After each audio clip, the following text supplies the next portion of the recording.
Hi everyone, my name is Lorenzo Murzilli. I'm co-founder of DroneTalks, and we are here at the Commercial UAV Expo in Las Vegas with Armin Ambühl, CTO of Wingtra. Hi Armin. Hi Lorenzo, good to meet you. How are you? He's a long-time friend or a colleague of mine, and we're here to chit-chat about drones, regulation, and the future. But first, introduce a little bit Wingtra. Who are you? What are you doing? So at Wingtra, we're pushing the digitalization of the world. So we're developing solutions to capture images from the air, and our customers essentially take this data and essentially they answer questions like, how is the state of my road construction project? How is a certain assets, kind of, for example, a mine?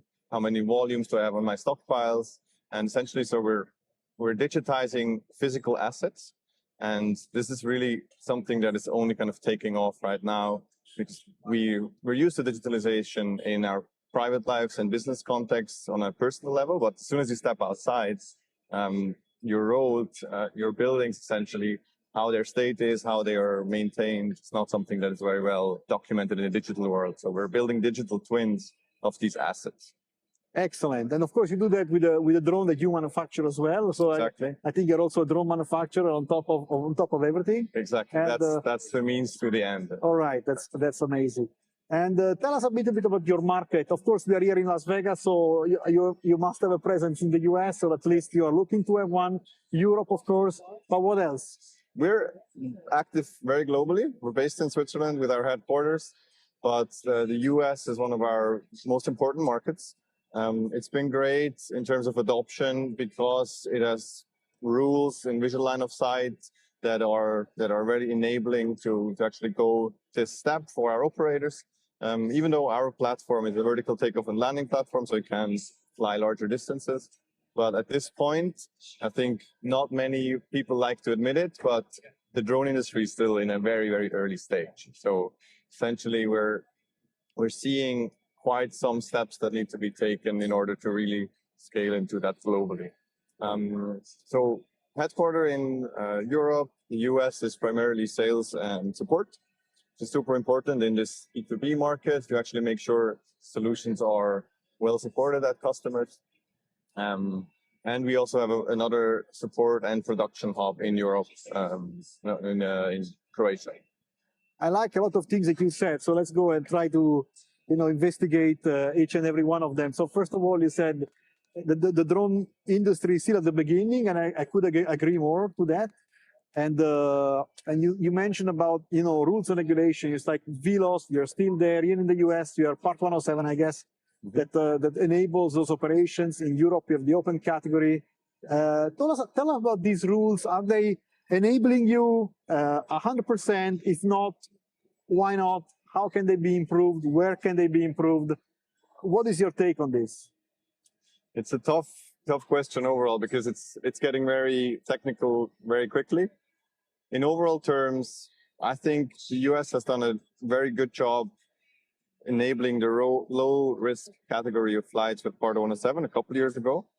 And in my view, Europe has actually put in substantial hurdles that actually are not helpful in terms of overall adoption. So if we're talking, the open category has certain additional hurdles with respect to weight and distances to certain flight perimeters or perimeters where you shouldn't fly. And in my view, they are not exactly proportionate to the risk involved in these operations. So, and I think that's one of the reasons why the US market is growing stronger than the European one. That's very interesting as far as the open category is concerned, so the low-risk operations. And I'm sure the other colleagues that are listening here, we're taking notes, right, on how can we make it even better, right, the open category, how can we promote adoption even at a faster rate. So that's very interesting, that. And when it comes to going beyond the open category, so mainly when it comes to beyond visual line of sight operation, I know your drone obviously is capable of doing that, right? And how do you see that evolving over time? Of course, it's a challenge both in Europe and the US, but how do you see that happening? And how big of a market do you think that is for you as a company compared to the existing one that you already have? Yes, I think BVLOS is a clear enabler of scale. I assume this will be in the next couple of years. I think it will take another couple of years to actually unlock it because it's a difficult problem, right? Yeah. It's not, regulators across the world are solving a difficult challenge. Integrating these new and potentially a lot of these vehicles into existing airspace, which is safe, is a tough task, right? So there's a couple of technical things that need to be figured out.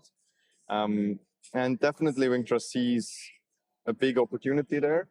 But we also see essentially that we have the opportunity to make a business right now. So that's been crucial for our history. So Wingtra exists since 7 years. And I think it's been from the markets that will come, let's say transport of goods, delivery services, as well as larger drones or kind of advanced air mobility.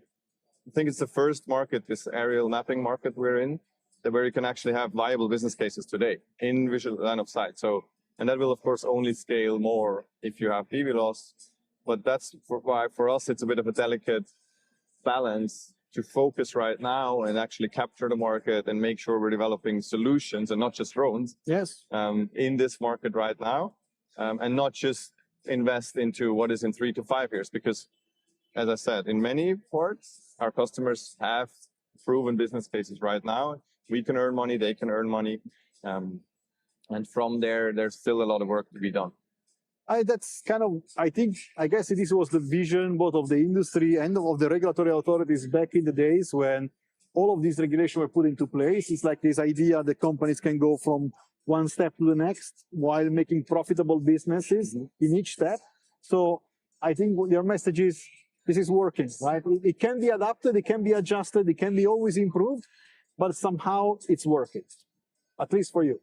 Yes, I think in this segment we're in, there are cases where it's working. I don't think it's working at a scale or it's at a level where it actually enables scale. So there's questions, for example, about how do you fly over people, particularly in the US, where we have a new rule, a relatively new rule in place where a lot of things are unclear, how you actually prove as a manufacturer that you're below certain of these thresholds. And these are, just because there are a couple of companies making a business today, doesn't mean that the industry is at the turning point where you actually cross from the early adopters to the mainstream adopters. And I still believe even in this market, which is somehow working, it's not enough. I mean, we need much faster growth also because of the nature and the complexity of the products we develop. And also the financing we, of course, need to get because of that. So regulation, of course, that's a topic that will allow that. What else do you think can be better? What else can we tackle to enable this faster growth and faster adoption? I see the solution focus as a key part here. Essentially, in the earlier days of the drone industry, I saw a lot of companies essentially developing drones and seeing themselves as drone companies primarily. And I like it that I see more and more companies really thinking, okay, if you want scaled adoption of this, you need to solve a customer problem. And the customer problem is usually a question you're trying to answer, and the drone is a means to end to get the data, and then you pass this data along certain steps in a pipeline, and at the other end, you get an answer. And usually, more mature customers, they might not even be interested in the drone at all. The actual platform, yes. And that's something where I see we as Wingtra also are in the phase of changing our DNA to some extent. And it's a challenge to keep doing good and working and safe hardware, and at the same time go further into actually delivering solutions for the customers. That's great. Thank you very much. And I have one last question about like Wingtra and yourself. We ask this to everybody to try to gauge the industry. Like, where are you in the next 3 years? Where do you see yourself in the next 5? Are you in this BVLOS? Are you in a optimized VLOS environment? Where do you see yourself? Where do you think is realistic? I do see us going into the BVLOS space, definitely. I don't necessarily think we will or need to be the first to actually unlock this. As I said, I think we do have a privileged situation that we can focus on existing customers. We have thousands of customers flying hundreds of thousands of flights today. So there's definitely an element of focus we can put into that. But definitely this will be a focus for us. Excellent. Thank you very much, Armin, and have a great show, I guess, and speak to you soon. Bye-bye. Bye.